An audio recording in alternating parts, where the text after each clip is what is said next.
नमस्ते, आप सभी का युवा जोश टॉक्स में हार्दिक स्वागत है। आज हमारे साथ हमारे विशिष्ट अतिथि श्री दिलीप विश्वकर्मा जी प्रतिनिधि हैं पनिका बाज़ार से, एक समाजसेवी हैं और पेशे से मरीन ऑफिसर के रूप में इस समय अफ्रीका जैसे महाद्वीप में कार्यरत हैं। सबसे पहले आपका हार्दिक स्वागत है युवा जोश टॉक्स में सर। धन्यवाद। सबसे पहले मैं जानना चाहूँगा कि आपका सफ़र सफलता का कैसे शुरुआत हुआ। देखिए, हम लोग एक छोटे परिवार से आते हैं और आर्थिक स्थिति बहुत उस समय कमज़ोर थी, तो ये हम लोग सोचे कि आगे चल के कुछ बड़ा करें, कुछ करें देश के लिए, अपने गांव के लिए। तो वही संकल्प लेके और आगे बढ़ा गया। बहुत अच्छा सर। जैसा कि मैं जानना चाहूँगा कि एज ए मरीन ऑफिसर के रूप में आपको कहाँ से प्रेरणा मिली। सर, कई जगह भटकने के बाद, जब अपने गांव से हम लोग बाहर निकले, कई जगह भटकने के बाद जब वहाँ हम पहुँचे मैरीन में, तो वही स्रोत हमको दिखा कि ये शायद कैरियर बना सकती है। तो फिर हमने मैरीन ज्वाइन किया, अपना पीसीसी ट्रेनिंग कोर्स जो भी उसका डिग्रियाँ हासिल की और कंटिन्यू उसी प्रोग्रेस पे हम लोग निकलते गए। जैसा कि आप 10 सालों से मैं देख रहा हूँ कि आप अफ्रीका महाद्वीप में एज ए मरीन ऑफिसर के रूप में कार्यरत हैं, तो इसके बीच में आपको सबसे बड़ा अनुभव क्या मिला? अनुभव जब मरीन ज्वाइनिंग करने के बाद जब हम लोग बाहर गए जी, तो अलग अलग लोग, बड़े बड़े लोगों से मुलाकात हुई, बड़े बड़े सीईओ, मैनेजर, इंजीनियर से मुलाकात हुई। उनसे बात विचार करने के बाद, उनसे मिलने जुलने के बाद ये लगा कि दुनिया बहुत बड़ी है और कुछ बड़ा करने के लिए इन बड़े लोगों से जुड़ना ज़रूरी है। जैसे आप बाहर जाते हैं तो इंस्पिरेशन मिलता है, बड़े चीज़ों को, बड़े लोगों से मिलने के बाद कुछ मन में ललक होता है कुछ कर गुजरने का, राइट? लालसा तो सर बचपन से ही था कि आगे चल के कुछ बड़ा करना है। क्या बात है। परिवार बड़ा था और कुछ बड़ी सोच लेके हम लोग बाहर निकले। वाह, क्या बात है सर। सबसे बड़ी बात है कि आप विदेशों में नौकरी किए हैं और आपका एक्सपीरियंस बोलता है। तो मैं ये जानना चाहूँगा कि जो गांव से विदेशों में जाके युवा नौकरी करना चाहते हैं, उनके लिए आप क्या कहना चाहेंगे? देखो, उनके लिए कहने की क्या बात है, हम बस उनसे इतना ही कहेंगे कि परिश्रम, लगन, संघर्ष जब तक नहीं होगा तब तक आप कहीं सफलता नहीं पा सकते, चाहे वो विदेश हो और चाहे इंडिया हो।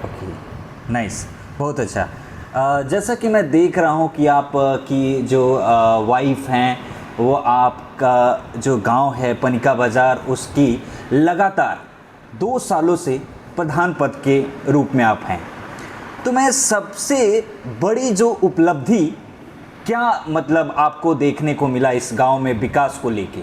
देखिए, इसके पहले भी प्रधान हुआ करते थे, तो कुछ काम होते थे, कुछ नहीं होते थे, लोगों के भरोसे पे नहीं उतरते थे। और सबसे बड़ी उपलब्धि ये है कि आपको गांव का प्रधान बनाने के लिए 2 से 3 हज़ार संख्या आपको चुनती है और आपका कर्तव्य है कि उनके भरोसे पे 100% उतरना। वही हमारा कर्म और धर्म दोनों चालू है। क्या बात है। जैसा कि मैं देख रहा हूँ कि आप अभी कुछ दिन पहले अयोध्या दर्शन के लिए करीब 400 लोगों को अपने निजी खर्च से आप बस से खाने पीने का, रहने का व्यवस्था किए। और हाल में एक और, जैसे कि मुस्लिम समुदाय के भी लोग हैं आपके गांव में, उनको भी उनके धार्मिक स्थल पे आप दर्शन कराने का सोच रहे हैं।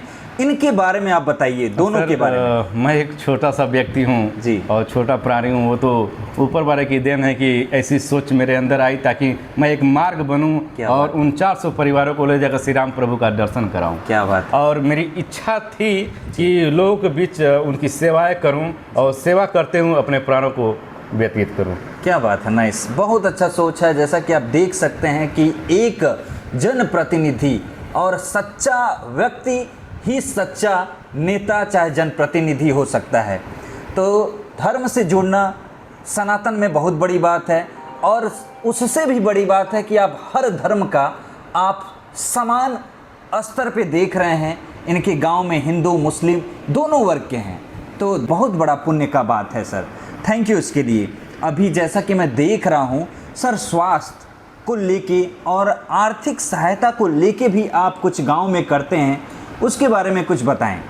देखिए, जब से हम लोग बाहर निकले, देश दुनिया देखे और जब हम पैसे कमाने लगे तो एक सोच हुई कि जी। जितने परिवारें हैं जी। जिनके पास सुविधाएं नहीं पहुंच पाती, स्वास्थ्य के मामला में या पैसों के मामला में दिक्कतें जी। हैं, बहुत ऐसे परिवार हैं जिनके बच्चे बीमार हो जाते हैं, वो दवा सही से इलाज नहीं करा पाते।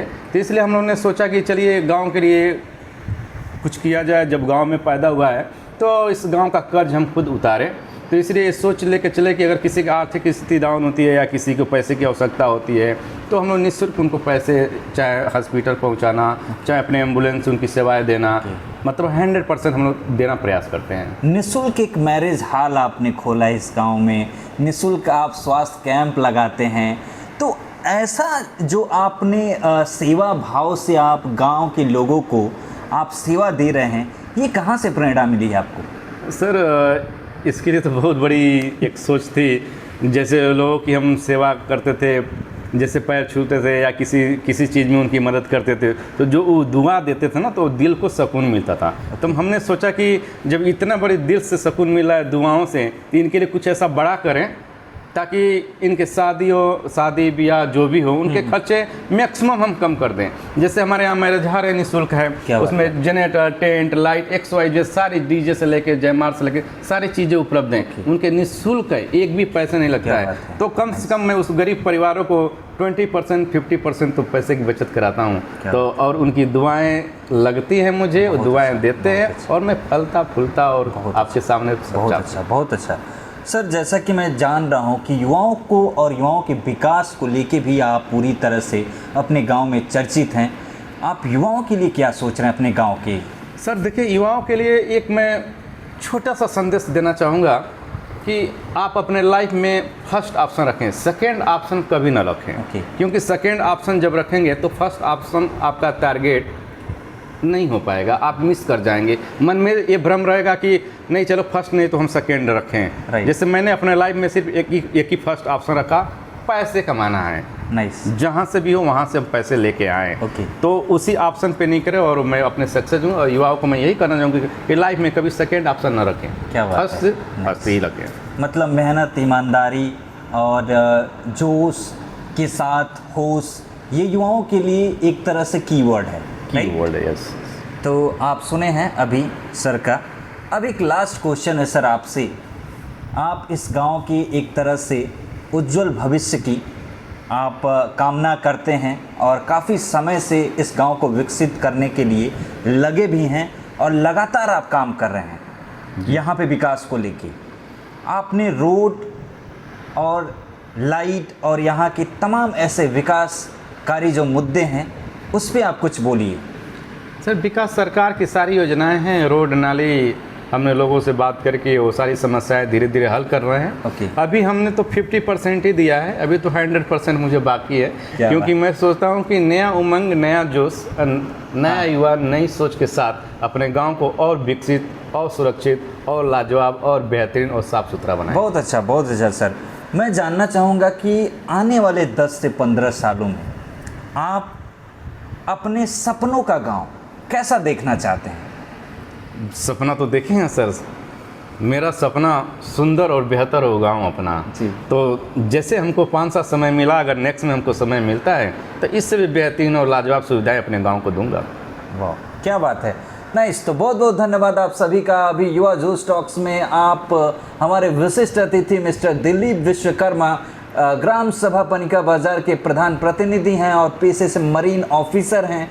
तो उनको आप लोगों ने सुना और सभी युवाओं और दर्शकों से मैं यही कहना चाहूँगा कि आप अपने जीवन में आत्मसात करें और इनके अनुभव और इनके प्रेरणा को अपने जीवन में अपनाते हुए आप आगे बढ़ें। आप सभी के मंगलमय भविष्य की हार्दिक शुभकामनाएं। धन्यवाद। नमस्ते सर। नमस्कार, जय हिंद।